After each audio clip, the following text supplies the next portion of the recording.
कर कर எங்க பெரியம்மா கால் பண்ணாங்க. मेरी बड़ी माँ ने फोन किए थे।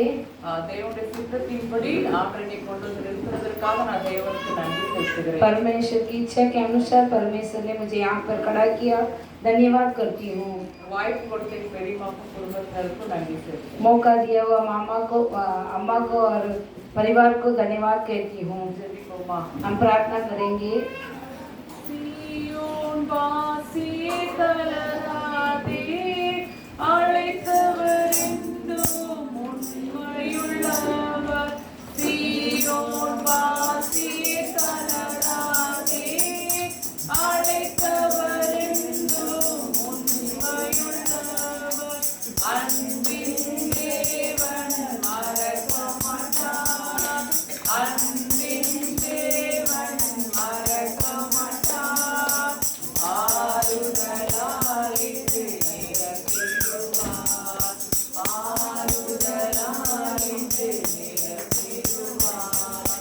காடானாலும் மேடானாலும் கர்த்தரின் பின்னே போகட்டுமே. காடானாலும் மேடானாலும் கர்த்தரின் பின்னே போகட்டுமே. ஆரோக்கியோ தாயிவர், பரிபூரண அழகுள்ளவர். ஆரோக்கியோ தாயிவர், பரிபூரண அழகுள்ளவர். சோதர ஆண்டவரே, நல்லவரைக்காக உங்களுக்கு நன்றி சொல்லுகிறேயா.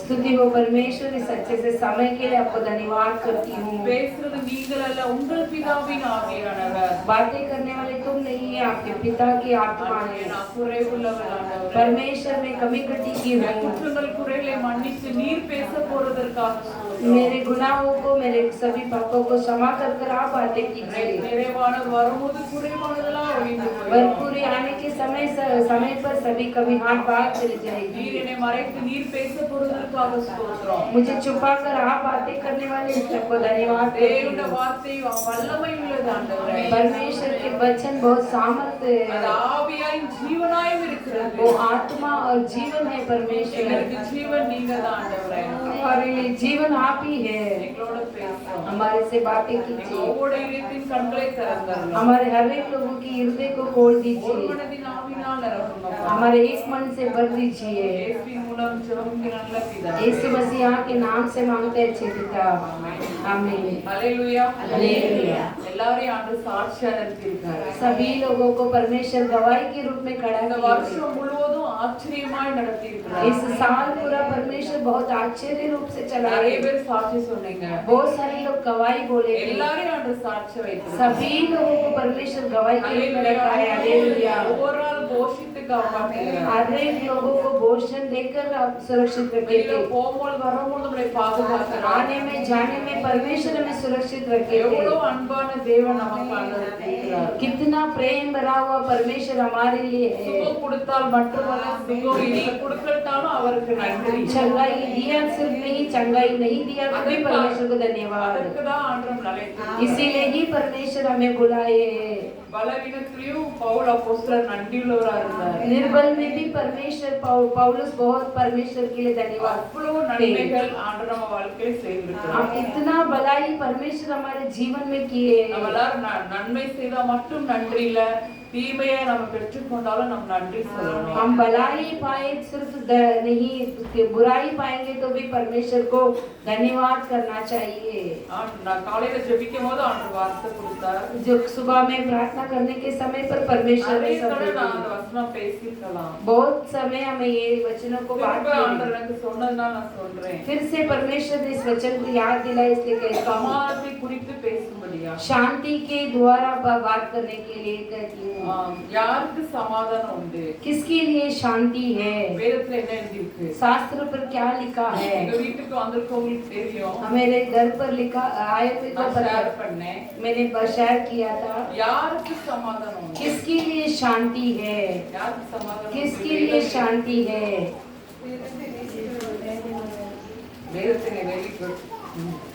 இந்த வேதம் எழுதியிருக்கிற முதல் மத்திய சங்கீதம் भजन संगीता 125:5 125वां अध्याय पर 5वां वचन को हम पढ़ेंगे। தங்கள் கோணலான வழிகளுக்கு சாய்கிறவர்களை கர்த்தர் அக்கிரமக்காரரோட கோபப்படுவார். இஸ்ரவேலுக்கோ சமாதானம் உண்டு. इजरायली लोगों को शांति நம்ம है। யாரு? हम कौन हैं?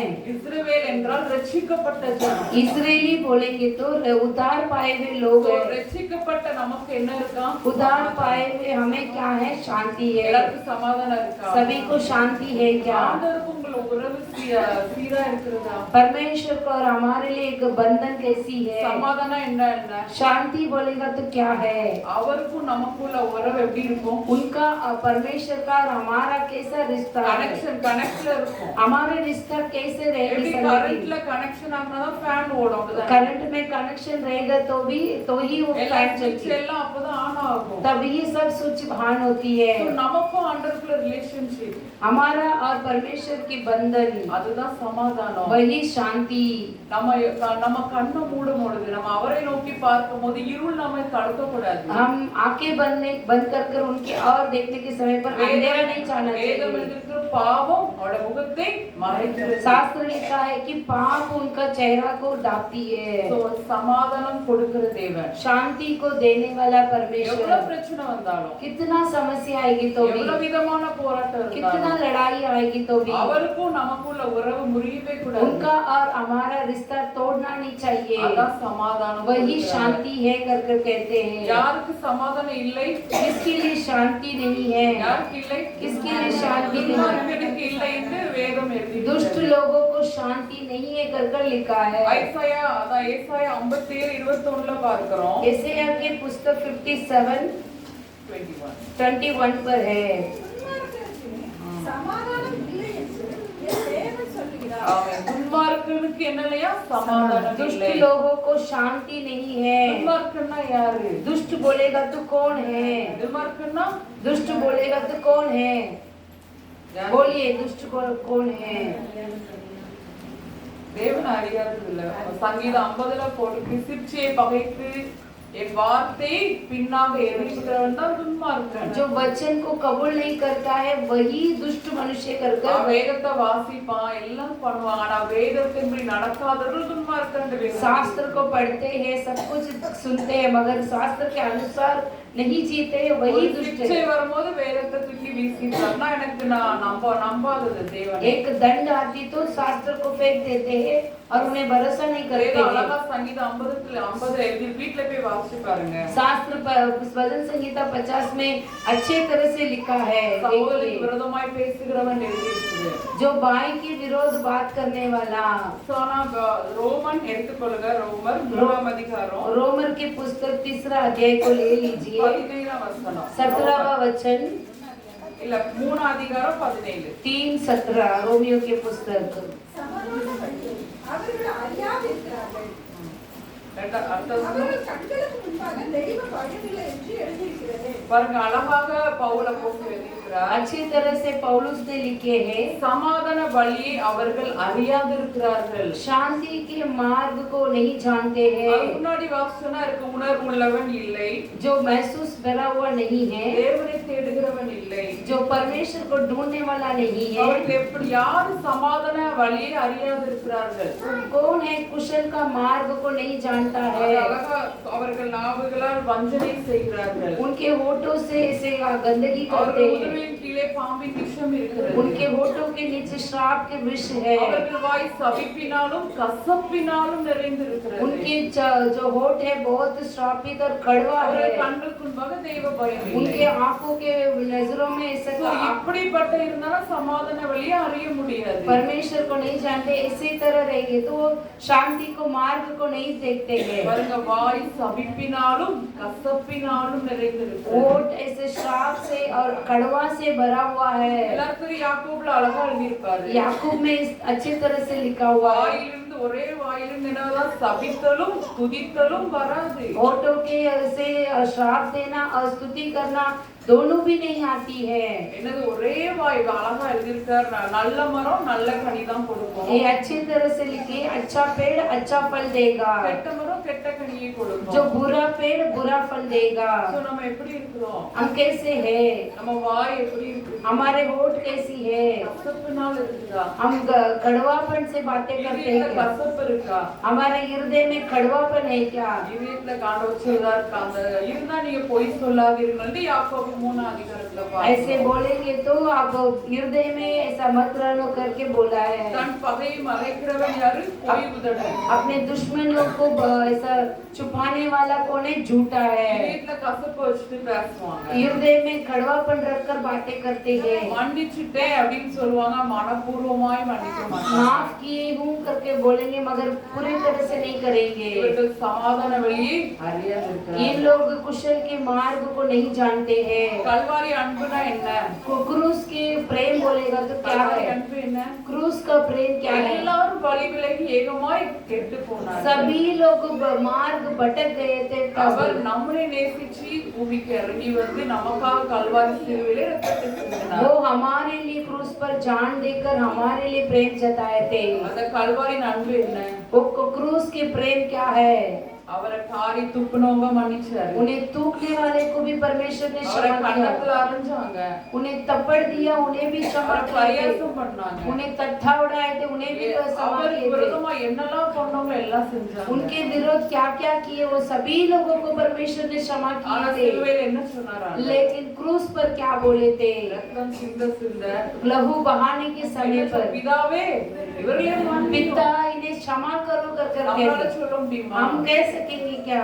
இவர்களை மன்னியும். இவர்களை இரண்டாவது ஸ்டேட்மெண்ட் ரொம்ப இம்பார்ட்டன்ட். ये इन्हें क्षमा किया और दूसरा जो कहना कहावट है वो இவர்கள் என்ன செய்றாங்க? அறியாமல் செய்கிறார்கள். ये लोग जो अनजान में करते हैं। இன்னைக்கு நம்ம அப்படி இருக்கோம். आज हम कैसे हैं? அவருக்குள்ள உறவு கரெக்டா இருக்கா? उनके संगति हमारे संग कैसी அவர் है? என்ன சொன்னார்? தங்கள் குற்றங்களை நீங்க மத்தவங்களை மன்னிச்சாதான் நம்ம பார்த்து ஆண்டவர் மன்னிப்பார். दूसरे को हम क्षमा करेंगे तो ही हमारे पापों को भी परमेश्वर क्षमा करेंगे। 5:6 ரொம்ப அழகா எழுதியிருக்கு. ऐसे मत्ती पुस्तक में 5, 6, 7 में अच्छी तरह நீங்க से लिखा है। பாவத்தை மன்னிக்க மனப்பூர்வமாய் மன்னிக்காட்டா பிதாவும் உங்கள் பாவத்தை மன்னிக்க மாட்டார். आप पूरे मन से क्षमा नहीं करेंगे तो परमेश्वर भी क्षमा नहीं करेंगे। பாருங்க, சங்கீதம் 119, 168 நினைக்க உங்களுடைய வேதத்தை நேசிக்கிறவர்களுக்கு भजन संगीता 119 168 में इस तरह कहती कि शास्त्र को चाहने वाले को इस तरह நம்ம होगा। வேதத்தை நேசிக்கிறோமா? हम शास्त्र को चाहते हैं क्या? நேசிக்கிறோம் என்றால் என்ன? हम चाहना बोलेंगे तो क्या है? அவரோட வார்த்தைக்கு கீழ்ப்படிகிறோம். उनके वचनों को हम आज्ञा मानते हैं। அப்படிப்பட்டவங்களுக்கு தான் சமாதானம் உண்டு. அவருக்கும் நமக்கும் உள்ள உறவு சரியா இருக்கும். उनका और हमारे संगति बराबर रहेगी। யோவான் 5:39 பார்க்கிறோம். யோவான் के पुस्तक 5वां अध्याय வேத में வாக்கியங்களை ஆராய்ந்து பாருங்க. என்னை குறித்து எழுதி இருக்கிறது. शास्त्र को पढ़कर देखिए वो मेरे बारे में लिखा है। அவைகளால் உங்களுக்கு நித்திய ஜீவன் உண்டு. उनके द्वारा आपको अनंत काल की जीवन है। வேதத்தை நேசிக்கிறீங்களா? आप शास्त्र को चाहते हैं क्या? வேதத்தை நேசிச்சோம்னா நம்ம அதை ஆராய்ந்து वो பார்ப்போம். शास्त्र को हम ना चाहेंगे तो ही वो जांच कर भी வேதத்தை देखेंगे। ஆராயதான் அவருடைய அன்பை பத்தி நம்ம அறிந்து கொள்வோம். पर शास्त्र को जांचते जांचते परमेश्वर के प्रेम को जान पाएंगे। எத்தனை பேர் வேதத்தை ஆராயணும்? कितने लोग शास्त्र को हम जांचते हैं? வேதத்தை வாசிக்கலாம். बस शास्त्र को पढ़ सकते हैं। ஒரே ஒரு வசனத்தை தியானிக்கிறோமா? एक ही एक वचन को हम ध्यान करते हैं क्या? எத்தனை பேர் தியானிக்கிறீங்க? कितने लोग ध्यान करते हो? இந்த வருஷம் முழுதும் நம்ம கடந்துட்டோம். ये पूरे साल हम बीत புதிய आएंगे। வருஷத்துக்கு இன்னும் கொஞ்ச நேரம் தான் இருக்கு போக போறோம். नए साल में अब थोड़े समय पर हम जाने वाले நம்ம हैं। எத்தனை பேர் உண்மையாகவே ஆண்டவரை நேசிக்கிறோம்? कितने लोग सच्चाई के साथ हम परमेश्वर को चाहते हैं? நேசிக்கிறோம் சொல்லணும். அவருடைய வார்த்தையின்படி நடக்கிறதா நேசிக்கிறோம். चाहते बोलते हैं मगर उनके वचन के अनुसार चलते हैं, वही चाहना அந்த है। யோவான் 5:39-40 கீழ வாசிக்கும் போது உங்கள்ட்ட என்னெல்லாம் மனதில்லைங்கிறார் ஆண்டவர். जब परमेश्वर 5वां யோவான் के 5वां अध्याय पर इस तरह कहते हैं कि आपका हृदय नहीं है। திருப்பி 2வது சொல்றாரு தேவ அன்பு இல்லை. फिर दूसरा कहते हैं कि परमेश्वर की प्रेम नहीं है। உண்மையா மனசு இருந்தா தானே நம்ம வாசிப்போம். हम प्रेम रहेगा तो ही हम पढ़ेंगे ना। நேசிக்கிறதா நம்ம யாரையாவது ரொம்ப நேசிச்சோம்னா அவங்க கூட இருக்க நம்ம விரும்புவோம். वो किसी को हम चाहते तो उनके संग लगातार रहने के लिए चाहते அப்படி हैं। இருக்க எக்ஸ்பீரியன்ஸ் ऐसा किसी को है कि अनुभव எல்லாரும் இல்லன்னு சொல்ல முடியாது. कोई नहीं ऐसा बोल सकते नहीं है ஃப்ரெண்ட ரொம்ப நேசிப்போம் நம்ம. अपने मित्रों को अच्छा चाहते அப்ப हैं। என்ன நினைப்போம், அவங்க கூட இருப்போம் நினைப்போம். ரொம்ப நேரம் அவங்ககிட்ட பேசணும் விரும்புவோம். उनके संग बहुत हमें बातें करने के लिए हम चाहते हैं। ஒரு பொண்ணு ஒரு பையனை விரும்புதான்னு நினைச்சுக்கோங்க. एक लड़का लड़की चाहते हैं तो என்ன பண்ணுவாங்க, ரொம்ப நேரம் பேசுறது விரும்புவாங்க. बहुत समय तक बातें करने के लिए चाहते டைம் போறதே தெரியாது. उनको समय जाना ही पता नहीं चलता। எக்ஸ்பீரியன்ஸ் இருக்கும். ऐसा अनुभव किसी को है क्या? கல்யாணத்துக்கு நம்ம நிச்சயம் பண்ணிருப்பாங்க. हमारे शादी के लिए रिश्ता किए அது கல்யாணம் முடிஞ்சு பேசுறதுல கல்யாணத்துக்கு முன்னாடி அப்படி பேசுவாங்க. जो शादी के बाद बात करने से पहले शादी के पहले इतना बात करते हैं எப்படா போன் வரும் காத்துட்டு कि अब இருக்கோம். कब फोन आएगी कर राह देखते बैठते ரொம்ப हैं। நேரம் பேசுறதே தெரியாது, டைம் போறதே தெரியாது. कितना समय बीतना वो नहीं जानते அந்த हैं। நேசத்தை தான் ஆண்டவர் விரும்புகிறார். वही समय को परमेश्वर चाहते हैं। ஆதியில இருந்த அன்பை விட்டாய்ங்கறார்ல ஆண்டவர். शुरुआत में रहने वाला प्रेम को छोड़ दिया சொல்ற कैसे? வசனம் பைபிள்ல இருக்கு, எரேமியால கூட இருக்கு. அந்த ஸ்நேகம் உன்கிட்ட இல்ல. तो यिर्मयाह की पुस्तक में भी है ये प्रेम तेरे पास नहीं ஒரு है। கணவன் எப்படி ஒரு மனைவியை நேசிக்கிறான் அப்படி நான் உங்களை நேசிக்கிறேங்கிறார் एक ஆண்டவர். पति पत्नी को कितना चाहते वैसे मैं तुम्हें चाहता हूँ कर लिखा நீங்க है। அப்படி நேசிக்கீங்களா आप ஆண்டவர்? लोग ऐसे चाहते हैं क्या? வேதத்தை புத்தகம் நம்ம எப்படி வச்சிருக்கோம்? हम पवित्र शास्त्र को कैसे रखे हैं? அதுக்கு நம்ம இம்பார்ட்டன்ட் கொடுக்கிறோமா? उसके लिए हम मुख्यता देते हैं நிறைய क्या? கபோர்ட்ல பத்திரப்படுத்தி வச்சிருக்கோம். नहीं तो हम कबाड़ में संभाल के रखे ஆனா हुए வேத புத்தகம் இஷ்டத்துக்கு எங்கேயாவது இருக்கும். शास्त्र कहाँ पर भी रख देते வேத हैं। என்ன இருக்கு, பொன் வெளியே பார்க்கிலும் நீர் விளம்பின வேதமே हाँ, வேதம். सोना चांदी से भी आपके शास्त्र बहुमूल्य कर शास्त्र लिखा है। அழகா தாவீது சொல்றார், பொன்னை பார்க்கிலும் दाऊद कहता வேதம் தான் है எனக்கு எல்லாம். सोने से बढ़कर आपके शास्त्र है कर लिखा பொன்னை है। விட நம்ம அதிகமா நேசிக்கணும். सोने से भी ज्यादा परमेश्वर के वचन को जाना है। தீர்மானம் எடுக்க போறீங்க. कितने लोग हम निर्णय लेने वाले हैं? நான் உண்மைதாப்பா நேசிப்பேன். हाँ, मैं आपको ही चाहती हूँ। அவருக்கும் நமக்கு என்ன பிரச்சனை வந்தாலும் பரவாயில்ல. कोई भी समस्या आने दीजिए, சமாதானத்தை கொடுக்கிற தேவன் ஒருவரே. शांति को देने वाला एक ही है। பாருங்க வேத நீதிமொழிகள் 28:9. नीति वचन के पुस्तक 28 अध्याय 9वां वचन। வேதத்தை கேளாதபடி தன் செவியை விலக்குகிறவனுடைய ஜெபம் அருவருப்பானது. பாருங்க வேதத்தை கேளாதபடி शास्त्र को ना सुनने தன் वाले, செவியை விலக்குறவனுடைய ஜெபம் அருவருப்பானது. जो अपने कान को निकालता है उनका प्रार्थना बहुत घिनौनी வேத है। வசனம் சத்தியம்.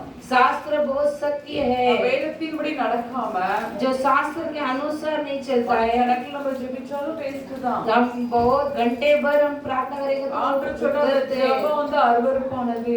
प्रार्थना भी घिनौनी हो जाएगी। ஆலயத்துக்கு 2 பேர் போனாங்க, பரிசேயனும் ஆயக்காரனும். भवन में 2 जन गए थे, फरीसी और एक அவன் பெருமையான ஜெபம் பண்றான். एक घमंडी प्रार्थना करता है। பெருமையுள்ளவருக்கு தேவன் எதிர்த்து நிற்கிறார். जो घमंड रहने वाले को परमेश्वर विरोधित कर रहे நல்லா हैं। யோசிச்சு பாருங்க, நம்மள அறியாம எதுலயாவது நம்ம பெருமை வந்துச்சுன்னா உடனே மன்னிப்பு கேளுங்க ஆண்டவரே. अनजाने में हमारे अंदर कुछ घमंडी आ जाएगी तो परमेश्वर से तुरंत क्षमा मांगना ஏன்னா चाहिए। ஆண்டவர் எதிர்த்து நிற்கிறார், ஒண்ணும் பண்ண முடியாது. क्योंकि परमेश्वर विरोध रहते हैं उस कार्य पर। பெருமையா வாழ்ந்தவங்க இந்த உலகத்துல இல்லாம போயிட்டாங்க. कितने लोग घमंड के साथ जीते हैं इस संसार நம்ம அறியாம में। வரும். हम अनजाने में आ जाती அவங்கள है। விட நான் கம்மியாடி நினைச்சாலே இது நம்ம பெருமை தான். उनसे मैं कम हूँ क्या कर सोचेंगे, वही वो घमंड हो உடனே जाती है। மன்னிப்பு கேளுங்க ஆண்டவரே. तुरंत क्षमा मांगिए। ஆயக்காரன் சொன்னா தூரத்துல நின்று அவரை பார்க்க கூட துணியாம जो चुंगी लेने वाला दूर खड़ा था, उन्हें ऐसे नजर उठाकर देख नहीं पा என்ன रहा சொன்னா, था। பாவியாக என்மேல் கிருபையாயிரும். पापी मेरे ऊपर अनुग्रह के साथ रहना। இன்னைக்கு ஆண்டவருடைய நம்ம ஜெபத்துல தாழ்மை இருக்கணும். आज हमारे प्रार्थना में दीनता रहना चाहिए। தன்னை தாழ்த்தணும், மனதுல தாழ்த்தணும். अपने मन के अंदर दीनता करना चाहिए, हमारे बातों में नहीं, இருதயத்துல हृदय के अंदर நான் சாந்தமும் மனத்தாழ்மையுமா இருக்கிறேன். शांत और नम्र से मैं हूँ। என் நுகத்தை உங்கள் மேல் ஏற்றுக்கொண்டு मेरे கற்றுக்கொள்ளுங்கள். जुआ को तुम्हारे ऊपर ले लीजिए, सब बोले सीख लीजिए बोले நான் थे, உங்களுக்கு இளைப்பாறுதல் தருவேன். मैं तुम्हें विश्राम दूंगा। சொல்லுமே, வேதத்தை நேசிக்கிறவர்களுக்கு தான் மிகுந்த சமாதானம் உண்டு. शास्त्र को चाहने वाले को ही बहुत कुशल रहेगी। ஓசியா 4:6 எல்லாருக்கும் தெரிஞ்ச வசனம். ओशिया के पुस्तक 4:6 पर है, நீ என் வேதத்தை மறந்தாய், நானும் உன் பிள்ளைகளை மறந்து விடுவேன். तू मेरे शास्त्र को भूलेगी तो मैं तेरे बच्चों को भूल जाऊंगी। இன்னைக்கு நம்ம எப்படி இருக்கிறோம்? हम अभी कैसे हैं? வேதத்தின்படி நடக்காம இருக்கிறோமா? हम शास्त्र के अनुसार नहीं चलते हैं क्या? பிரியமில்லாத காரியம் நம்மகிட்ட இருக்கு. हाँ, उनके अप्रिय कार्य हमारे पास है क्या? நான் உன் பிள்ளைகளை மறந்து விடுவேன். मैं तेरे बच्चों को भूल जाऊंगा। தாவீதும் சவுல் தான் ரொம்ப பெஸ்ட் எக்ஸாம்பிள். दाऊद और साउल बहुत अच्छे तरह से अनुभव है। ஆண்டவரை முழுமையத்தோட நேசிச்சதுனால दाऊद पूरे मन से उन्हें चाहता इसलिए அவருக்கு கடைசி வரை கிறிஸ்தவர் சந்ததியில பிறந்தாரு. अंत तक मसीह के उनके अंदर उत्पन्न हुए थे। அவர் சந்ததியில நல்ல ராஜாக்கள் எழும்பினார்கள். उनके वंशावली में बहुत सारे राजा उत्पन्न हुए சவுல் थे। ஆண்டவருக்கு கீழ்ப்படியாதனால लेकिन साउल आज्ञाकारी नहीं था, इसीलिए ஆண்டவர் உடனே எடுத்து போட மாட்டாரு. परमेश्वर तुरंत नहीं उठा डालता है, எச்சரிச்சுட்டே இருப்பாரு. चेतावनी देते देते रहेंगे। அவருக்கு 2 முறை எச்சரித்தாரு. 2 बार चेतावनी दिए थे, கீழ்ப்படியல. वो आज्ञा नहीं किए, எல்லாரும் கொல்லப்பட்டார்கள். सभी लोग मारे गए। இன்னைக்கு நம்ம பிள்ளைங்க எப்படி இருக்காங்க? हमारे बच्चे कैसे हैं? நம்ம வேதத்தை நேசிச்சோம். हम शास्त्र को चाहेंगे तो வேதத்தின் நடந்த பிள்ளைகளை ஆண்டவர் ஆசீர்வதிப்பார். हमारे बच्चों को परमेश्वर आशीर्वाद करेंगे। எப்படி ஆசீர்வதிப்பாரு? कैसे आशीर्वाद करेंगे? பணக்காரங்களாவும் நான் சொல்ல மாட்டேன். धनी होंगे वैसा नहीं, பாவத்துல விழாமல் ஆண்டவர் பாதுகாப்பார். पाप में ना गिरते हुए उन्हें आशीष நம்ம करेंगे। பிள்ளைகளை பார்த்துட்டே இருக்க முடியுமா? हमारे बच्चों को हम देखते ही रहेंगे காலேஜ் क्या? போறாங்க, ஸ்கூல் போறாங்க, எங்க போறாங்கன்னு ஒண்ணும் தெரியாது. कॉलेज जाते हैं, स्कूल जाते हैं, कहाँ कहाँ जाते हैं बच्चे। ஆனா ஆண்டவர் நம்ம பிள்ளைகளை தப்பு செய்யாமல் பாதுகாப்பார். परमेश्वर हमारे बच्चों को गलती ना करते हुए ஆண்டவர் बचाएंगे। கிரியை செய்வார். परमेश्वर वहाँ पर क्रिया करेंगे। நம்ம உண்மையா இருந்தோம். हम यहाँ पर सच्चाई के साथ நம்ம रहेंगे வேதத்தை तो, நேசிச்சு உண்மையோட हम வாழ்க்கை शास्त्र में सच्चाई के साथ चलेंगे तो நம்ம பிள்ளைகளை ஆண்டவர் கைவிட மாட்டார். हमारे बच्चों को परमेश्वर त्यागेंगे இந்த नहीं। ஆசீர்வாதம் நம்மளுக்கு வேணும். यही आशीर्वाद हमें चाहिए। பரலோகத்துக்கு நம்ம பிள்ளைங்க இருக்கணும். स्वर्ग राज्य पर हमारे बच्चे रहना चाहिए। நிறைய டைம் சாட்சி சொல்லிருப்பேன். मैं कई समय गवाही बोली रही ராணி थी। சென்னையில படிக்கிறா. मेरी लड़की ऐसे चेन्नई में पढ़ती है। நிறைய அவ வந்து என்கிட்ட கேட்காம சைன் போட்டு கொடுத்துருவா. मेरे से पूछती नहीं, वैसे எனக்கு साइन வெளியில करती। போறதுக்காக बाहर जाने के लिए वैसा रूल அது है। அவளுக்கு first தப்பா தெரியல. वो पहले उसे गलत नहीं समझी। எனக்கு தெரிஞ்ச பிறகு நான் சொன்னேன். मुझे मालूम पड़ने के बाद में मैं நீ बोली, யாரை ஏமாத்துற? பிரின்சிபலை ஏமாத்துற. मैं किसको झूठा அது करने மட்டும் இல்ல, ஆண்டவரே ஏமாத்துறோம் நம்ம. और परमेश्वर को भी झूठ बोलते சின்ன हैं। சின்ன காரியத்துல நம்ம விட்டோம்னு நினைச்சுக்கோங்களேன், பெரிய காரியத்துல அவங்களுக்கு தப்பு தெரியாது. छोटे छोटे कार्य पर छोड़ेंगे तो बड़े कार्य पर महसूस नहीं हो करेंगे। அதுக்கப்புறம் மொத்தமா நான் எல்லாத்துலயும் சைன் போட்டு முதலே கொடுத்துட்டோம் அவன்கிட்ட. मैं बहुत सारे कार्य पर साइन लगा कर दे दिया था। இப்படி நிறைய காரியம் நான் சொல்லிட்டே போலாம். बहुत सारे कार्य में कह सकती हूँ। பிள்ளைங்களே ஆண்டவர் செராஃபினையும் அப்படிதான் பாதுகாக்கிறார். सेराफिन को भी परमेश्वर वैसे ही ஃபேனி நிறைய ஆண்டவர் தப்புச்சிருக்காரு. फैनी को भी परमेश्वर ने बहुत छुड़ाया நான் है। பார்க்க முடியாது, ஆண்டவர் அங்க கிரியை செய்கிறார். मैं नहीं देख पाऊंगी मगर परमेश्वर देखते हैं वहाँ पर। நம்ம வேதத்தை நேசிச்சு நம்ம பிள்ளைங்களை ஆண்டவர் பாவத்துல விழாமல் பாதுகாப்பார். अब हम परमेश्वर को चाहेंगे तो हमारे बच्चों को परमेश्वर सुरक्षित रखेंगे। முதல்ல வந்து வேதத்தை நேசிக்கிற மிகுந்த சமாதானம். पहला हम परमेश्वर के शास्त्र को मानते हैं। சாட்ட முடியும். இரண்டாவது ஏசாயா 26:3. और दूसरा एसाया के पुस्तक 25:3 में है। எல்லாரும் உம்மை உறுதியாய் பற்றிக்கொண்ட மனதில் உம்மையே நம்பி இருக்கிறபடியால் அவனை பூர்ண சமாதானத்துடன் காத்துக்கொள்வீர். उन्हें दृढ़ मानने वाले को परिपूर्ण से उन्हें सगाई करते हैं। உறுதியாய் பற்றிக்கொண்ட அவரையே பற்றிக்கொண்ட उन्हें ही पकड़ कर रखने वाले को மனதில ஒரு மாற்றம், மனதில अपने मन में एक बदलावट, அப்படிப்பட்டவன் தான் அவரையே நம்பிக்கொண்டிருப்பான். वही उनके और भरोसे में அவனுக்கு रहेंगे। என்ன இருக்கும்? பூர்ண சமாதானம். उन्हें परिपूर्ण कुशल रहेगा। அதுதானே? ऐसा ही है ना। சீக்கிரம் டைம் ஆயிட்டனால மத்தேயு 14 வாசிக்கனா 14:28ல பேதுரு பத்தி பார்க்கிறோம். और पत्रस की इसमें देखते हैं मत्ती की पुस्तक 28 14 में 28वां அவர் वचन। வந்து கடல்ல ஆண்டவர் நடக்கிறாரு. वो समुद्र में चलते எல்லாருக்கும் हैं, தெரிஞ்ச சம்பவம். ये सब लोग जानते हैं। அவருக்கு ஆண்டவரே நீரேயானால் நான் ஜலத்திலே நடந்து உம்மிடத்தில் வர கட்டளையிடுங்கிறாரு. परमेश्वर आप ही है तो मैं भी पानी पर चलकर आने के लिए आज्ञा என்ன दीजिए। பண்ணார்? ஆண்டவர் வான்னு சொன்னார். परमेश्वर ने क्या बोले थे? आजा बोले ஆண்டவர் थे। மேல் நம்பிக்கை வச்சு கடல் மேல நடந்தார். परमेश्वर के ऊपर भरोसा रखकर समुद्र में चले थे। கொஞ்ச நேரத்துல அந்த காத்து அடிச்சோட அது பலமான காற்றுன்னு வேதம் எழுதி. वो बहुत बड़ी तूफान आई थी कर உடனே என்ன வந்துட்டு பெய்திருக்கு? तुरंत क्या हो गई थी? என்ன வந்துட்டு? क्या हो गई थी? சந்தேகம். उन्हें शक आ गई थी। இன்னைக்கு நம்ம நிறைய பேருக்கு என்ன இருக்கு? நம்பிக்கையில சந்தேகம் இருக்கு. हमारे भरोसा में भी हम शक ले करते हैं। அந்த காற்றை பார்த்துட்டார் அவரு. वो तूफान को देख लिए காற்றை थे। உருவாக்கினவரே ஆண்டவர். वो तूफान को बनाया हुआ परमेश्वर முத है। ஆண்டவர் மேல நம்பிக்கை வச்சுதான் கடல்ல இறங்குனாரு.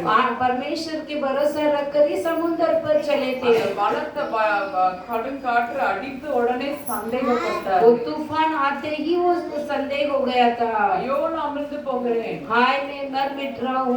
ஆண்டவர் என்ன சொன்னார்? ஏன் சந்தேகப்பட்டார்? क्यों तू वो संदेह करता है? காற்றின் கடலை அதட்டும் போது அது वो அமைதலாயிற்று. आंधी तूफान को डांटने पर वो शांति हो गई थी। பாருங்க யோவான் 14:1 பாருங்க உங்கள் இருதயம் கலங்காதிருப்பதாக. योवान के पुस्तक 14 अध्याय पहला वचन पर इस तरह कहते हैं कि तुम्हारा हृदय व्याकुल नहीं होना चाहिए। தேவனிடத்தில் விசுவாசமாயிருங்கள், என்னிடத்திலும் परमेश्वर விசுவாசமாயிருங்கள். के पास विश्वास लेना और मेरे पास भी विश्वास से रहना। சீஷர்கள் கலங்கிக் கொண்டிருந்தார்கள். उन दिनों में चेले लोग ऐसे करते ஆண்டவர் நம்ம थे। விட்டு போறாரே அப்படின்னு சொல்லி கலக்கத்துல இருக்கிறாங்க. परमेश्वर हमारे से निकलने वाले करकर वो व्याकुल हो रहे थे। நான் போய் உங்களுக்கு ஒரு ஸ்தலத்தை ஆயத்தப்படி திரும்ப வந்து நம்மளை அழைத்து போறேன். मैं जाऊंगा तो तुम्हारे लिए एक जगह को तैयार कर मैं आऊंगा कर எவ்வளவு அன்பு நிறைந்த தேவன். कितना महान प्रेम भरा हुआ परमेश्वर। 1ஆம் அதிகாரத்துல பார்க்கிறோம் 6, 7, 8ல याकूब की पुस्तक पहला अध्याय 7 से 6, 7, 8 वचन पर சந்தேகப்படாமல் எதையும் கேட்கணும் வேதம் और எழுதி. शक नहीं करना चाहिए, सब कुछ मांगना चाहिए। சந்தேகப்பட்டா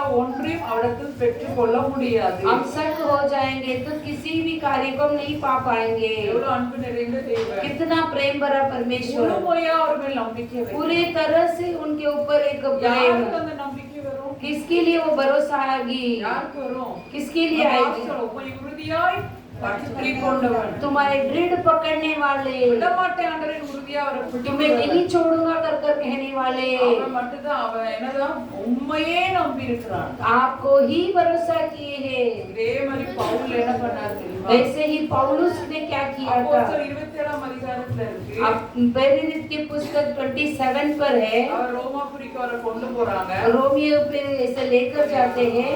போற அவர் அந்த கப்பல் பிரயாணம் பண்றாங்க. वहाँ पर एक जहाज में यात्रा करते हैं। அப்ப पவுल சொல்றாரு நீ இப்போ போகண்டா, போனா என்னது நம்ம மாட்டிடுவோம்ங்கறாரு. पौलुस कहते हैं कि अब मत नहीं जाना है, हम पकड़ा जाएंगे। தெரியுமா எல்லாத்துக்கும்? ये सब लोग जानते हैं क्या? நூற்றுக்கு அதிபதி 11ஆம் வசனத்துல இருக்கு. நூற்றுக்கு அதிபதி பவுலினால் சொல்லப்பட்டவர்களை பார்க்கிலும் மாலுமியும் கப்பல் எஜமான் அதிகமாய் நம்பினான். जो 100 के अधिपति है और वो मानुनी है, वो दोनों भी उनका बातों को भरोसा किए थे। ஏன்னா சூழ்நிலை வந்து எந்த விதமான இதுல பாருங்க 13ஆம் வசனத்துல இருக்கு. தென்றல் மெதுவாய் அடித்தபடியால் அவங்க அதை நம்பினாங்க. वो तो हवा हल्का सा था, इसीलिए वो भरोसा किए थे। அமைதியான சூழ்நிலை. एक तो शांति भरा हुआ, ஆனா ஆண்டவர் சொல்றாரு இவர்கிட்ட பவுல்கிட்ட போக கூடாது. लेकिन परमेश्वर कहते कि यहाँ से मत ஆனா जाओ। பவுல் சொல்ற வார்த்தையை அந்த நூற்றுக்கு அதிபதி நம்பல. लेकिन सूबेदार ने उसे भरोसा नहीं किया था। யார நம்பினா? किन्हें बस भरोसा யார? மாலுமி கப்பல் ஓட்டுறவனையும் கப்பலுடைய எஜமானியும் நம்பினா. எஜமான் அடிக்கடி போயிட்டு வராரு ட்ரிப், அவங்களுக்கு தெரியும். वो कप्तान को और जहाज को स्वामी को वो भरोसा किया था। இன்னைக்கு நம்ம எத்தனை பேர் இருக்கிறோம்? आप कितने लोग ऐसा है? பாருங்க பவுல் சொன்னதை கேட்கல, கொஞ்ச நேரத்துல கடும் காற்று அடித்து पौलुस ने बोला, மோசமான சூழ்நிலை மாட்டிட்டாங்க. पौलुस ने कहा वो नहीं सुना, थोड़ी देर पर आंधी तूफान आकर फंस गए थे। ஆனா ஆண்டவர் பவுல் நிமித்தம் எல்லாரையும் காப்பாற்றினார். लेकिन परमेश्वर पौलुस के कारण सभी को அது बचाए थे। அதிகாரத்துல வாசிச்சு பாருங்க. போஜனம் செய்தார். उन अधिकार पूरा पढ़कर दिखिए, பயங்கர சேதம் உண்டாயிட்டு கப்பல்ல. बहुत हानि पहुंची थी उस जहाज को। தைரியமா 14 நாள் சாப்பிடாம இருப்போம். எல்லாரும் சாப்பிடுங்க, நம்ம எல்லாருக்கும் என்ன வராது? உயிர் சேதம் வராது 14 दिन हम कोई खाना नहीं खाए खाओ हमें कुछ भी हानि नहीं होगा करके पौलुस ने बोले थे। உங்கள் தலையிலிருந்து ஒரு மயிர் கூட விழாதுங்கிறார் आपके सिर से एक बाल भी नहीं गिरेगी करके पौलुस कहे थे। இதுதான் பயங்கரமான நம்பிக்கை यही एक अच्छा सा भरोसा है। மத்தவங்க எதை நம்பினாங்க சூழ்நிலை எல்லாம் கரெக்டா இருந்துச்சு तब परिस्थिति अच्छा था वो भरोसा किए थे। நம்ம எப்படி இருக்கோம் हम कैसे है பைசா பேங்க்ல இருந்தா மட்டும் தான் நம்புதோமா हमको पैसा बैंक में रहेगा तो ही हम பைசா भरोसा பேங்க்ல இல்லட்டாலும் ஆண்டவரை நம்பணும் पैसा बैंक में नहीं तो भी हम परमेश्वर நாளைக்கு के நமக்கு நிறைய தேவைப்படும் कल हमारे लिए बहुत जरूरी நம்மகிட்ட रहेगी ஒண்ணுமே இருக்காது हमारे पास कुछ नहीं रहेगी। உண்மையாவே அவரை பற்றி கொண்டு முழு இதயத்தோட நம்பினார் हमारे पूरे तरह से उन्हें दृढ़ रहकर उन्हें भरोसा करने की எங்க जरूरत है। இருந்தாலும் ஆண்டவர் அற்புதம் செய்வார் कहाँ से भी परमेश्वर चमत्कार அவரால करेगा। கூடாத காரியம் ஒன்றுமே இல்லை उनसे नहीं हो सकती ऐसा कार्य कुछ नहीं। பேதுரு காற்றை கண்டு சந்திக்கப்பட்டாரு और पतरस ऐसे हवा को देखकर वो डर गए थे। பவுல் தைரியமா இருந்தாரு पौलुस देखिए बहुत பயங்கர ஒரு நம்பிக்கை उनका अच्छा एक भरोसा। பாருங்க சூழ்நிலை வந்து தெரியல நார்மலா இருந்துச்சு परिस्थिति बहुत अच्छी तरह से थी ஆனா அதனாலதான் அவங்க அவங்கள நம்பினாங்க इसीलिए ही उन्होंने उन वो परिस्थिति को भरोसा किया। எத்தனை பேர் எப்படி நான் எனக்கு பணம் இருக்கு நான் எதுனாலும் செய்வேன் आप लोग सोचते हैं कि मेरे पास पैसे है मैं कुछ भी பணம் करूँगा। இருந்தாலும் எதுனாலும் ஆண்டவருக்கு செய்யவே முடியாது परमेश्वर का इच्छा नहीं तो हम कुछ भी नहीं कर पाएंगे। பொருள் இருக்கலாம் பொண்ணு இருக்கலாம் ஆனா ஆண்டுடைய சித்தம் எதுவுமே நடக்காது धन दौलत कुछ भी रह सकती है मगर परमेश्वर की इच्छा नहीं तो कुछ नहीं कर सकते। பாருங்க நம்முடைய ஆண்டவர் நீதியை விரும்பி அக்கிரமத்தை வெறுத்திருக்கிறார் हमारे परमेश्वर धार्मिक को चाहते हैं अधर्म को नफरत करते हैं। மூணாவது காரியம் நான் சொல்லி முடிக்கிறேன் तीसरा कार्य मैं कहना चाहूंगी நம்ம வாஸ்து பகுதி பிலிப்பியர் 4ஆம் அதிகாரம் हम जो पढ़े थे वो फिलिपियंस की पुस्तक 4वां अध्याय எல்லாருக்கும் தெரிஞ்சதுதான் 6ஆம் வசனம் 6 छठवां वचन நீங்கள் ஒன்றுக்கும் तुम कुछ भी करे रहना चाहिए।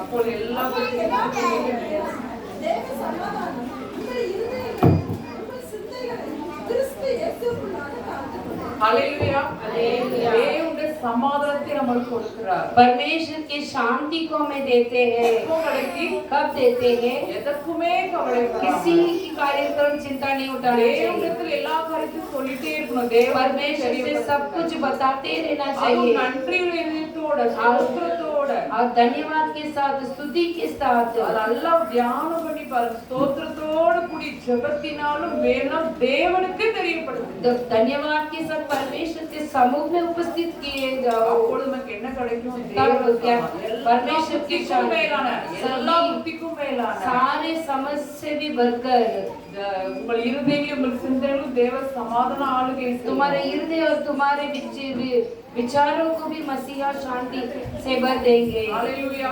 हालेलुया। எல்லாரும் காண்ற என்ன சமாதானம் கொடுத்திருக்கிறார் परमेश्वर हम सभी लोग को क्या शांति தேவ दी? சமாதானம் परमेश्वर की शांति। பழைய ஏற்பாட்டுல அப்படி இல்ல यूनानी में ऐसा नहीं है। மிகுந்த சந்தோஷம் बहुत சமாதானம் खुश बहुत शांति பூர்ண சமாதானம் परिपूर्ण शांति இது தேவ சமாதானம் और ये देव परमेश्वर की शांति ஆண்டவர் है। என்ன சமாதானத்தை உண்டு பண்ணும் ஆக்கினை என் மேல் வந்தது शांति को बनाने वाला दंड मेरे ऊपर आया था। அவர் என்ன பண்ணார் அவருக்கு என்ன ஆக்கினையா उनके लिए क्या दंड शांति को देने के लिए दंड आई थी। ரோமர் 5:1 பாக்குறோம் रोमियो की पुस्तक 5:1 पर ஏதாவது நமக்கும் தேவனுக்கும் சமாதானத்தை உண்டு பண்ணினார் यही परमेश्वर को और हमारे लिए शांति को बनाए थे।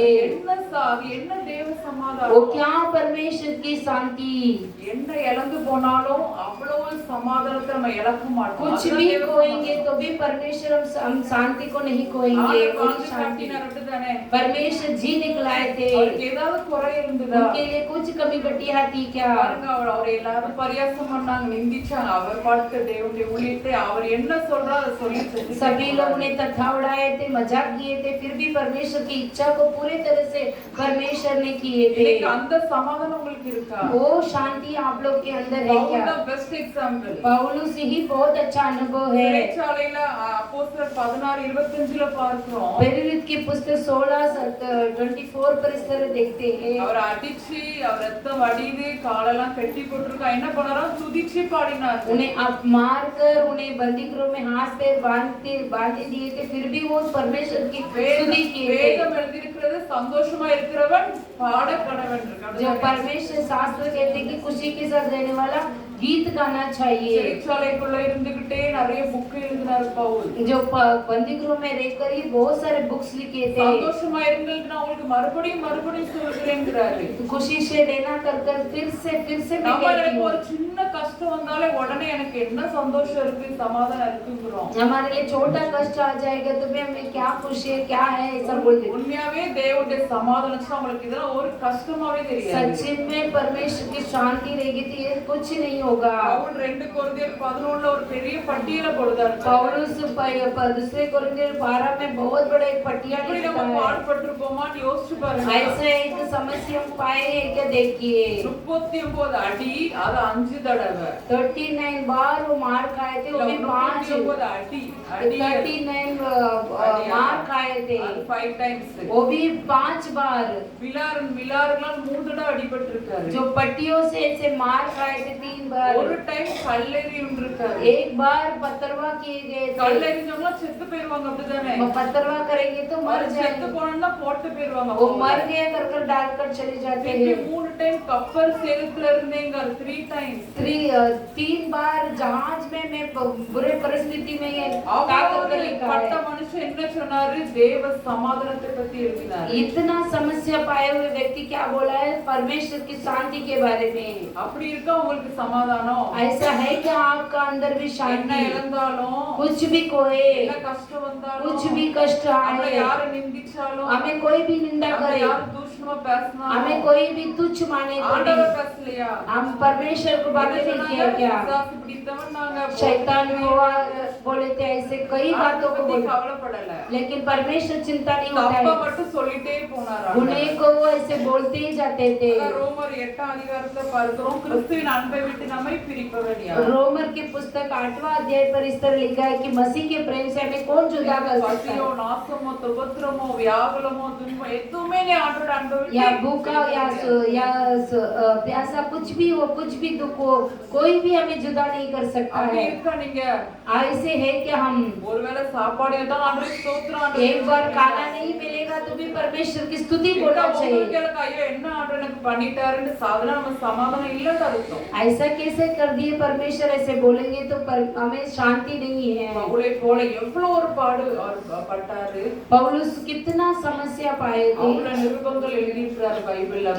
நியூ டெஸ்டமென்ட்ல பாதிக்கு மேல முக்காது பவுல் எழுதினார். पौलुस ने कई पुस्तकों शास्त्र में लिखे हैं। சந்தோஷத்தை எழுதுறாரு. சந்தோஷமா இருங்க அப்படிங்க. சந்தோஷமா இருந்தாலும் சந்தோஷமா இருங்கன்னு சொல்ல முடியும். जो खुशी से रहेंगे वही बोल सकते हैं ना, खुशी से रह அவர் जाओ। கிறிஸ்துவுக்குள் சந்தோஷமா இருந்தார். हम मसीह के अंदर खुशी के அவர் साथ थे, ஆண்டவருக்குள்ள சமாதானமா இருந்தாங்க. वो परमेश्वर के अंदर शांति के साथ थे। அதுதான் தேவ சமாதானம். वही परमेश्वर की அதை शांति, இழந்துறாதீங்க. उसे खोना नहीं चाहिए। என்ன பிரச்சனை வந்தாலும் நீங்க தான் எனக்கு வேணும் ஆண்டவர். कोई भी समस्या होने दीजिए, परमेश्वर तुम ही உறுதியாய் चाहिए பற்றிக் கொள்ளுங்க. और दृढ़ पकड़ लीजिए। பவுலை போல पौलुस என்னை பின்பற்றுங்கள்னு பவுல் தைரியமா சொல்றாரு. मुझे पीछे हो जाना कर ऐसे बोलते அதுதான் हैं। தேவ சமாதானம். वही परमेश्वर की நமக்கு அவ்வளவு शांति, பெரிய blessing ஆண்டவர் கொடுத்திருக்காரு. इतना महान आशीर्वाद को परमेश्वर என் दिए है। லைஃப்ல எவ்வளவு பிரச்சனை வந்து சமாதானத்தை எனக்கும் அவருக்குள்ள சமாதானத்தை யாரும் எடுத்து போட मेरे परिवार में कितने समस्या है तो भी परमेश्वर मेरे शांति को नहीं அவ்வளவு निकाले। சமாதானத்தை ஆண்டவர் கொடுத்திருக்காரு. कितना शांति को परमेश्वर दिए है। மூணு காரியம் பார்த்தோம். வேதத்தை நேசிக்கிறவர்களுக்கு மிகுந்த சமாதானம். शास्त्र को छाने वाले को बहुत शांति, உறுதியாய் பற்றிக் கொண்ட மன அவரையே दृढ़ मन वाले நம்பிக்கையுடைய को ही परमेश्वर शांति பூரண देते। சமாதானம் உண்டு. परिपूर्ण शांति है। ஏற்பாடுலே கவலை எல்லாம் தேவனுக்கு எல்லா விஷயத்தையும் நம்ம தெரியப்படுத்தணும். सभी कार्य को परमेश्वर को बताना चाहिए। அப்படியே பாரம் இறங்கிரும். கவலையே இருக்கு. वैसे ही बोझ हट जाएगी, चिंता हट நம்ம जाएगी। கவலைப்படுறது ஒண்ணே ஒண்ணு பாவம் செஞ்சாதான் கவலை வரணும். चिंता हम क्यों करते हैं? पाप करेंगे तो ही चिंता आती அதுக்கு है। கவலைப்படுங்கள் பவுல் पाप எழுதுகிறார். करेंगे तो हम चिंता उठाना जरूरी ரட்சிப்பை है। குறித்தான கவலை. उद्धार के बारे में चिंता, அதுக்கேற்ற துக்கம் கொள்ளுங்கள்ங்கிறாரு. उद्धार के लिए हम दुख पाना चाहिए, ஆண்டவருக்கு நம்மள உறவு சரியா இருக்கணும். लेकिन परमेश्वर के अंदर संगति बराबर होनी चाहिए। எல்லாவற்றையோட சமூகத்தில் வச்சா தேவ சமாதானத்தை நமக்கு ஆண்டவர் தருவார். सब कुछ परमेश्वर के समूह में रखना चाहिए, सब कुछ परमेश्वर हमें दे देंगे। இந்த வார்த்தையை ஆசீர்வதிப்பார். परमेश्वर इन वचनों को आशीर्वाद कर देंगे। हम प्रार्थना करेंगे। ஆவியானவரே உமக்கு நன்றி செலுத்துகிறோம். पवित्र आत्मा जी आपको धन्यवाद करते हैं। நீங்க பேசுவதற்காக ஸ்தோத்திரம். पिता हाँ बातें की इसलिए आपको धन्यवाद करते हैं। ஆண்டவரே உம்முடைய வார்த்தைகள் ஆண்டவரே परमेश्वर आपका वचन है, அது ஆவியாயும் ஜீவனாயும் இருக்கிறது. वो आत्मिक और जीवन है। நாங்க உமக்கு முன்பாக மன உத்தம் மன உண்மையாய் இருக்க கிருபை தாரும். आपके अंदर हम खराई के साथ और सच्चाई के साथ लेने के लिए अनुग्रह ஆண்டவரே कीजिए। உமக்கும் எங்களுக்குள்ள சமாதானத்தை எந்த பாவமும் தடையா இருக்க கூடாது. आपका और हमारे लिए कुछ भी पाप रुकावट नहीं लेना चाहिए। ஆண்டவரே எந்த கவலைகளும் எங்களுக்கு உலக கவலைகள் தடுக்க கூடாது. संसारिक चिंता में नहीं रुकावट करना அப்பா चाहिए। எங்களுக்கு தேவ சமாதானம் நிரப்பும்படியாய் ஜெபிக்கிறோம். परमेश्वर आप परिपूर्णता से शांति से भर இந்த दीजिए। வருஷத்துல உம்முடைய கிருபையினால் எங்களை நிரப்புனதற்காக நன்றி ये அப்பா. शुरुआत में परमेश्वर आप भरपूर किया, इसलिए आपको धन्यवाद करते எல்லாரும் हैं। புதிய வருஷத்துக்குள் பிரவேசிக்க हम போகிறோம். सभी लोग नए साल में जाने वाले हैं। परमेश्वर அளவில்லாத உங்க கிருபையினால் எங்களை நிரப்புங்க. बहुत भरपूर से आशीर्वाद से भर தேவ दीजिए சமாதானத்தால் எங்க இதயத்தை ஆட்கொள்ளுங்க. और शांति से हमारे हृदय को भर दीजिए। எல்லாம் உம்முடைய கரத்துல ஒப்பு கொடுக்கிறோம். और सब कुछ परमेश्वर के हाथों में देते हैं। இயேசு மூலம் ஜெபம் के நல்ல यीशु பிதாவே. मसीह के नाम से मांगते हैं अच्छे पिता, आमीन।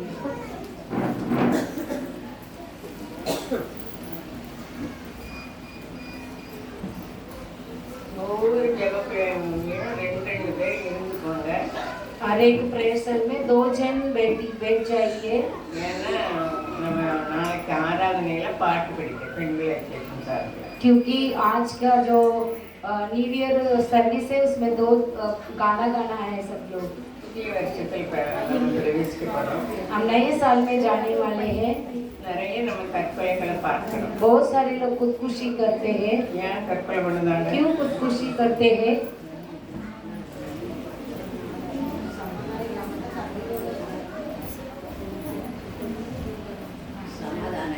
சமாதானம் இல்லாம. शांति नहीं है। ஏன் அவங்களுக்கு சமாதானம் இல்லை? क्यों शांति नहीं है? ஆண்டவரை நம்பல. परमेश्वर को भरोसा नहीं किए। பழையவைகள் எல்லாம் ஒழிந்து போகணும். நமக்கு पुराना सब मिट जाना है। ஒவ்வொரு வருஷம் வருது, பழசு போயிருக்கா யாருக்காரு? हर एक साल आती है लेकिन पुराना सब बीत गई है क्या? அல்லேலூயா. हालेलुया। சமாதானம் எங்க இருந்து வருது? शांति कहाँ से आती है?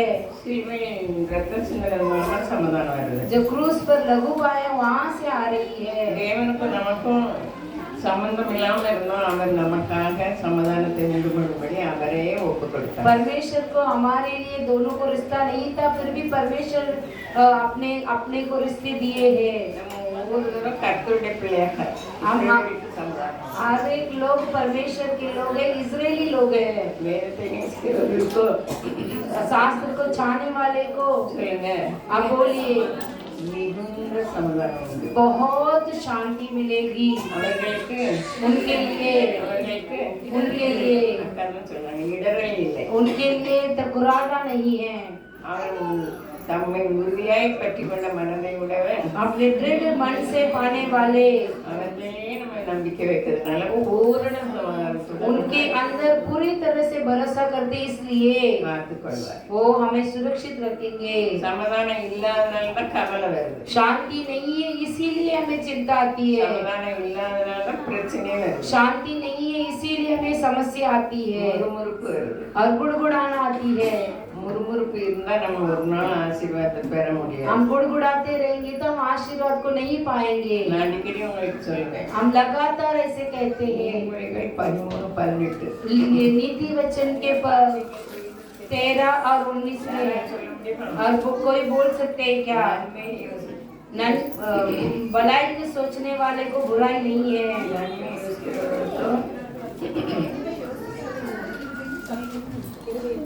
சமாதானம் தானே. நன்மை யோசிக்கிறவர்களுக்கு கிருபையும் जो बुराई को भूलते हैं उन्हें, தீமை யோசிக்கிறவர்களுக்கு और बुराई को सोचने वाले தவறுகிறார்கள் அல்லவோ. वो लड़खड़ाते हैं। சிந்தனைக்கு நமக்கு தண்டனை தருகிறார். हमारे विचारों के लिए भी परमेश्वर दंड देते हैं। நம்ம எண்ணங்களுக்கு அவர் தண்டனை தரார். हमारे विचारों के लिए भी वो दंड देते हैं। நம்ம எண்ணம் எவ்வளவு ஆண்டவருடைய கிறிஸ்து இயேசுவின் சிந்தனை நமக்கு வேணும். और मसीह के अंदर की विचार ही हमारा अंदर रहना चाहिए। நமக்கு வேணும் நம்ம நினைச்சோம்னா நம்ம சிந்தனை நல்லா இருக்காது. हमारे लिए चाहिए कर सोचेंगे तो हमारा विचार बराबर नहीं रहेगी। பழைய வருஷத்தை விட்டு புது வருஷத்துக்கு போறோம். हम पुराने साल से बीत कर नए साल में जाने वाले हैं। பழையவைகள் पुराने ஒழிந்து போகும். वो मिट जाना चाहिए। எல்லாம் सब कुछ नया होने दीजिए। புது சிருஷ்டியே वो नया सृष्टि, புது சிருஷ்டியே नया सृष्टि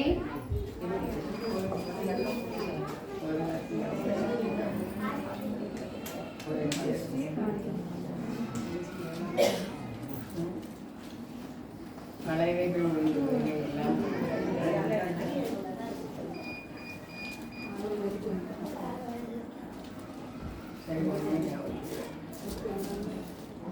புது சிருஷ்டியே காரியம் சொல்லிருக்கலாமா? அது எதுல இருக்கு? नया सृष्टि कार्य है कर लिखा है ना। ஆ? गलातियर கலாத்தியர் இல்லையா?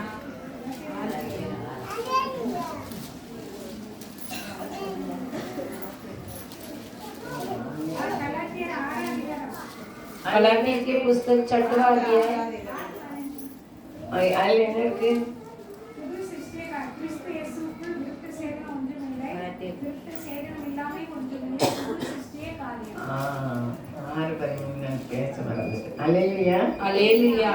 விருத்த சேதனமும் वे जो कतना रही ஒன்றுமே कुछ नहीं है। அவனமே நான் சொல்றேன்.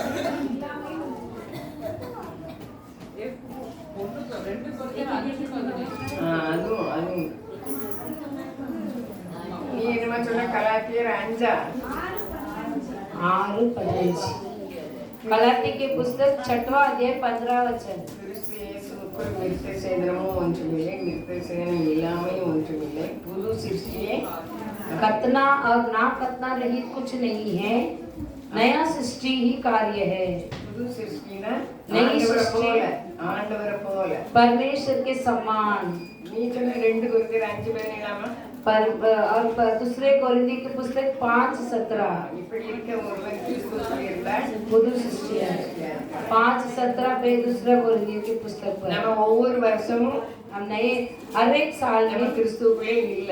हम मसीह के अंदर नहीं ஆனா हैं, நம்மள அவர் அடிச்சு போடல. लेकिन हमें मारे नहीं। நான் அததான் நினைப்பேன். वही मैं सोचती हूँ, கிறிஸ்துவுக்குள் இருந்தா எப்படி இருப்போம்? मसीह के अंदर कैसे रहेंगे, புது சிருஷ்டியா இருப்போம். नया सृष्टि रहेंगे முகம் பிரகாசிக்கும்.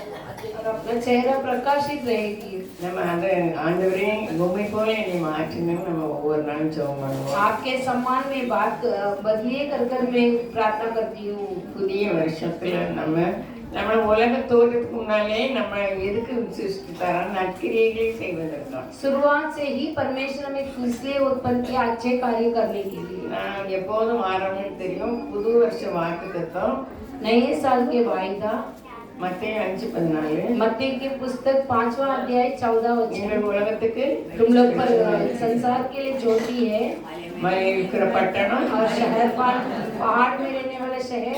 வெளிச்சம் வந்து நற்கிரியைகள், जो ज्योति है वो भलाई है, நல்ல சிந்தனைகள். अच्छा विचार है। அதை யாரும் ஒழிச்சு வைக்க, அவங்க யாரும் ஒழிச்சு வைக்க उसे முடியாது. कोई भी छुपा के नहीं रख सकते हैं। அவங்க பிரசித்தமாவாங்க. वो अच्छा प्रस्तुत हो गए। இன்னைக்கு வந்தவங்க நீங்க ஆசீர்வதிக்கப்பட்டோம். आज आए हुए सभी लोग आशीर्वाद வருஷ पाएंगे। கடைசியில் நம்ம வந்திருக்கோம். साल के अंतिम दिनों में இன்னைக்கு हमारे ரொம்ப வேலை இருக்கு. आज बहुत सारे काम हैं। அல்லேலூயா. அல்லேலூயா. நம்ம பெண்கள் கன்வென்ஷனுக்காக நீங்க எல்லாரும் ஜெபிக்கணும். महिलाओं के उत्सव के लिए सभी लोग प्रार्थना करना जरूरी है। எல்லாரும் ஆப்சென்ட் இல்லாம செய்யணும்.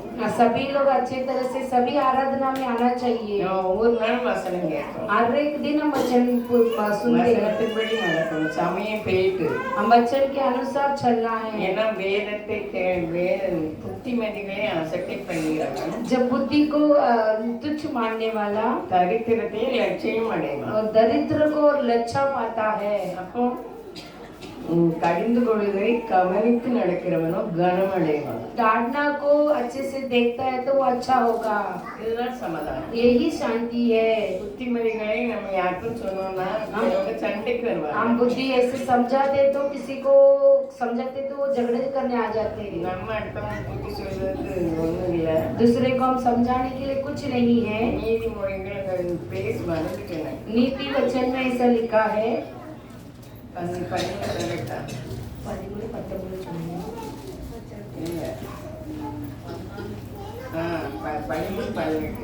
और तीसरा अध्याय 18 वचन।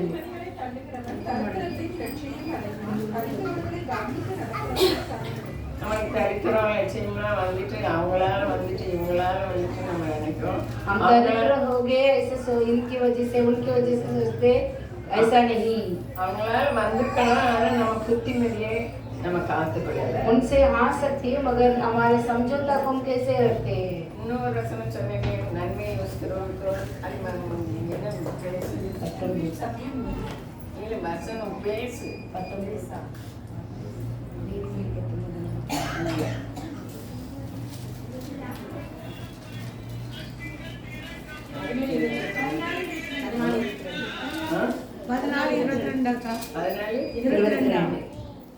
யார் சொன்னா?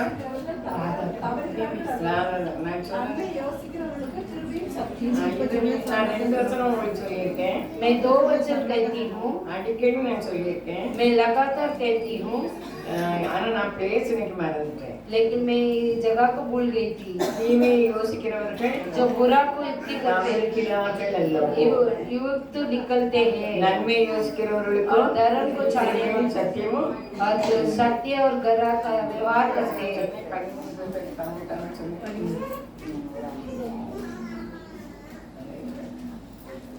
புத்திமதிகளை தருகிற வசனத்தில் இந்த வசனம் என்ன சொல்லுதோ அதன்படி நம்ம நடக்கும்போது ये वचन क्या कहती है वैसा हम चलने के समय पर நம்ம செல்லும் இடமெல்லாம் கரம் அடைவோம். हम जहाँ पर जाते हैं वहाँ पर आदर पाएंगे। புத்திமதிகளை தள்ளுகிறவன் जो समझाते वो डकलते नहीं। तो தரித்திரம் எங்க இருந்து வருது? दरिद्र कहाँ से? வசனப்படி நடக்காம. वचन के अनुसार नहीं चलते। தரித்திரம் மாற்றமே லட்சியம் போற இடத்துலாம் அவமானங்கள். जहाँ जाते हैं वहाँ पर अपमान भी होते हैं। இதெல்லாம் நமக்கு நடக்கூடாது. நம்ம புதிய வருஷத்துல ஜெபம் பண்ணுவோம். ये सब कुछ नहीं होना चाहिए। नए साल में हम प्रार्थना करते हैं, எல்லாரையும் அன்பு கூறுவோம். सभी के ऊपर हम प्रेम जताएं, எல்லாரையும் மன்னிப்போம். सभी को क्षमा நம்ம करें। இந்த உலகத்துக்கு சொந்தம் இல்ல. इस संसार में हम नहीं रह सकते हैं। நமக்கு இன்னொரு உலகம் இருக்கு. हमारे लिए और एक संसार है। நம்ம பரதேசிகள். हम परदेसी लोग हैं। அல்லேலூயா. हालेलुया। நம்ம திக்கற்றவர்களாக உலகத்துக்கு தெரியும். हम बहुत त्यागे हुए लोग जैसे दिखते हैं, ஆனா நம்மள கிருபை தாங்கும். लेकिन हमारे अंदर अनुग्रह संभालेगी। அதனால ஆண்டவருடைய வசனத்தை விடாம பற்றி கொள்வோம். इसीलिए परमेश्वर को वचन को ना छोड़ते पकड़ நம்ம लेंगे। இழைக்கப்பட்டு போகாதபடி செய்வார். हम लज्जित नहीं होंगे, वैसे करेंगे। சாமிக்கு ரொம்ப அடிச்சிட்டேன், எடுத்துட்டேன், மன்னிச்சிருங்க. के वचन के अनुसार परमेश्वर हमें आशीर्वाद करेंगे। अब गीत गाने के समय पर दान लिया जाएगा। पानी बड़ी कीमत खाने के बाद